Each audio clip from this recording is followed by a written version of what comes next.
ETV అభిరుచి ప్రేక్షకులందరికీ స్వాగతం సుస్వాగతం.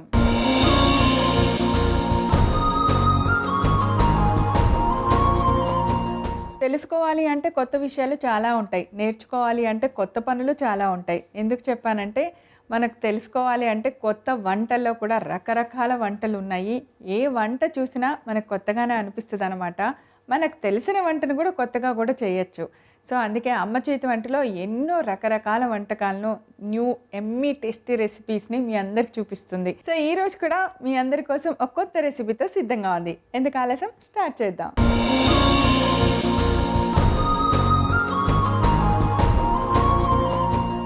ఈరోజు అమ్మ చేతి వంటలో మీ అందరికీ నచ్చేలాగా ఒక టేస్టీ ఎమ్మీ రెసిపీ చేసి చూపించడానికి వస్తున్నారు మన ఎక్స్పర్ట్ కౌసల్య గారు.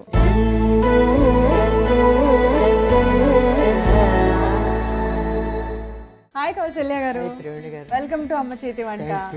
సో భలే ఉన్నారు, ఈ కలర్ మీకు ఎంత బాగుందో. ఇది మా చిన్నప్పుడు పట్టు లంగాల్లో వచ్చేది ఈ కలర్. మాడబుట్టు కూతురు ఇంటికి వచ్చి అత్త ఇచ్చింది. సో చాలా బాగుంది, మీకు చాలా బాగా నప్పింది. అంటే మీ కలర్కి అన్నీ బాగుంటాయి, ఇది ఇంకా బాగుంది. ఏం చేస్తున్నారు ఈరోజు మాకు? కర్రపెండలం పకోడీ. కర్రపెండలం అంటే ఇవి ఇలా ఉంటాయి. సో వీటితో పకోడీలు చేస్తాం. అంటే కర్రపెండలాన్ని ఉడకబెట్టేయాలండి. ఉడకబెట్టి ఇలా తురిమితే మనకి చూడండి చీజ్ లా కనిపిస్తుంది. ఇది మీరు ఇలా తిన్నా కూడా మీకేం హార్మ్ చేయదు. చిన్న రైస్ నూడిల్స్ లాగా ఉంటాయి. ఓకే, సో కర్రపెండలం అనమాట. ఇది ఇలా ఉంటుంది. కర్రపెండలని చాలా వాల్యూస్ ఉంటాయి. ఏంటంటే మెనోపాజ్ టైంలో ఎక్కువ బ్లీడింగ్ అయితే దానికి కూడా కంట్రోల్ చేస్తుంది. తర్వాత డెలివరీ అయిన వాళ్ళకి కూడా బాగా పోషక విలువలు చాలా ఉంటాయి దీంట్లోని. తర్వాత ఏజ్ ఎక్కువ అవుతున్న కొద్ది కూడా దీంట్లో అసలు యాక్చువల్గా చెప్పాలంటే కర్రపెండలం స్టేపుల్ ఫుడ్ అనమాట. కేరళ సైడ్ విలేజెస్లో ఈ పెండలం ఉడకపెట్టుకొని వాళ్ళ అన్నంలాగా తినేస్తారు. అంటే ఎక్కువ డబ్బులు లేని ప్లేసుల్లో. తర్వాత సగ్గుబియ్యం తయారు చేస్తాం కదా, ఇది కూడా కర్రపెండలతో తయారు. సగ్గుబియ్యం కూడా. Okay okay, done. అదనమాట కర్రపెండల చరిత్ర. సో మనకు తెలిసిపోయింది కదా, మనం ఈరోజు కర్రపెండలంతో పకోడీలు చేయబోతున్నాము. కావాల్సిన ఇంగ్రీడియంట్స్ అన్ని చూసేద్దాం. కర్రపెండలం పకోడీ తయారు చేసుకోవడానికి కావాల్సిన పదార్థాలు: ఉడికించి తురుముకున్న కర్రపెండలం, శనగపిండి, ఉప్పు, ఉల్లిపాయ తరుగు, వంట సోడా, కొత్తిమీర, నూనె, కారం. ఓకే, ఆల్ ఇంగ్రీడియంట్స్ రెడీగా ఉన్నాయి. ఇక్కడ నేను ఒక చిన్న ఇది తొక్క తీసేసి నీట్గా అలా తురిమేసి ఇలా తురిమేస్తే ఉడకబెట్టి తురిమాం. దీన్ని ఉడకబెట్టి కుక్కలో 3 విజిల్స్ ఉడకబెట్టిస్తే మెత్తగా అయిపోతుంది. దాన్ని తొక్క తీసి తురిమితే ఇలా అయిపోతుంది. నోట్లో వేసుకున్నా కూడా మీకు అంత చెత్త కనిపిస్తుంది. నేను ఎప్పుడు తినలే ఇది. పొద్దున్న గ్రేట్ చేసింది నల్లగా ఉన్నాయి చూడండి, ఎంత తెల్లగా నూడిల్స్ లాగా ఉంది. రైస్ నూడిల్స్ అలాగే అనిపిస్తుంది. నేను అనుకుంటా ఇలాగ మన ఉప్మా అలాంటివి కూడా చేసుకోవచ్చు, వెజిటబుల్ కదా. బాగుంది, అన్నంలానే ఉంది. ఫస్ట్ తయారు చేసే సామాన్లు చూసారు కదా ప్రవీణ గారు. ఫస్ట్ నేను నెయ్యి కడాయి పెట్టండి. ఓకే, మీరు ఏదో చేస్తున్నారు. ప్లేట్ నెయ్యి తీసుకున్నాను. నెయ్యి తీసుకొని దాంట్లోని తినే సోడా వేస్తున్నాను.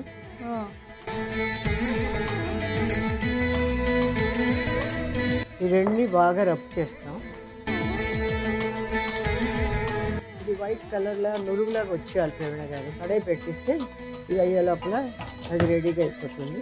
ఒక ప్లేట్లో నెయ్యి, అలానే నెయ్యి కొంచెం సోడా వేసి బాగా చేస్తున్నాము. క్రిస్పీనెస్ కూడా బాగా వస్తుంది ఇలా చేస్తే. ఇప్పుడు మనం దీంట్లో ఉల్లి తరుగు వేస్తాం.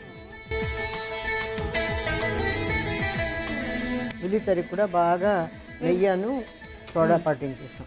పకోడీలు అంటే డీప్ ఫ్రై కదా, ఆయిల్ వేయమంటారా నన్ను?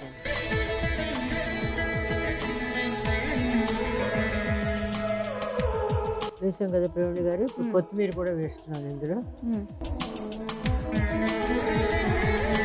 కొత్తిమీర వేసాక నెక్స్ట్ కర్రపెండలం తురిమింది వేస్తున్నాను ఇందులో.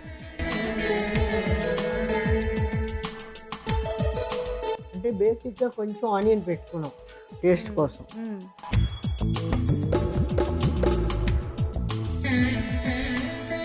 తగినంత ఉప్పు వేస్తున్నాను నేను.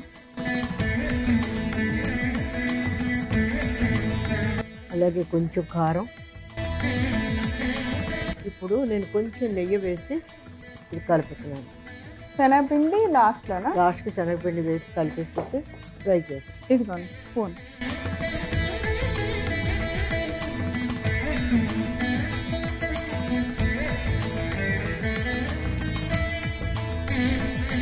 కొంచెం నీళ్ళు పోయండి, ఎక్కువ చిరపిండి.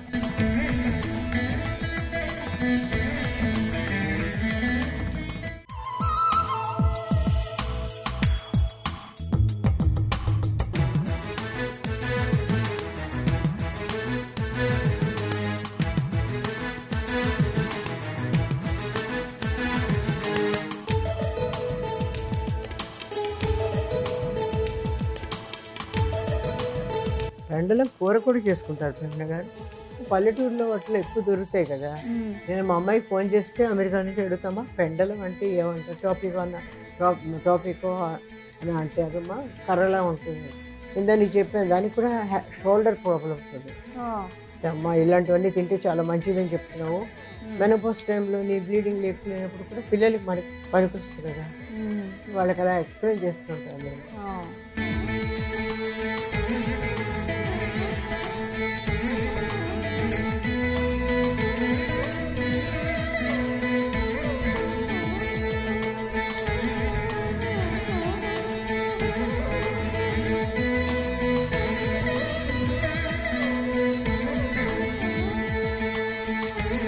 పకోడీలు రెడీ. రేవణి గారు, మీకు నచ్చుతుందో నచ్చదో కానీ కర్ర పెండలంతో పకోడీ చేస్తాం. ఎందుకు నచ్చదు పకోడీ? అసలు మీకు ఆ డౌట్ ఎందుకు మీరు చేశాక?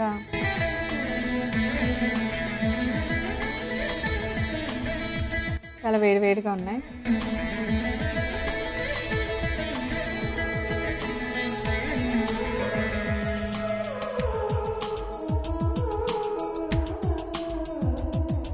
ఎవరికి ఇది వెజిటబుల్తో చేసామంటే ఎవరు నమ్మరు. ఇది మీరు చెప్పాలి కర్రపెండలం పకోడీ అని. టేస్ట్ అయితే ఇది డిఫరెంట్ టేస్ట్, చాలా బాగుంది, చాలా కొత్తగా ఉంది. మనం వేసింది ఏది మనం కనుక్కోమంటే ఎవ్వరు కనుక్కోలేరు అనమాట.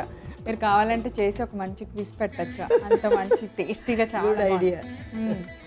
సో మరి వీటిని తయారు చేసుకోవడానికి కావాల్సిన పదార్థాలు తయారు చేసే విధానం నేను మళ్ళీ రిపీట్ చేస్తాను, నోట్ చేసుకోండి. కర్రపెండలం పకోడీ తయారు చేసుకోవడానికి కావాల్సిన పదార్థాలు: ఉడికించి తురుముకున్న కర్రపెండలం, శనగపిండి, ఉప్పు, ఉల్లిపాయ తరుగు, వంట సోడా, కొత్తిమీర, నూనె, కారం.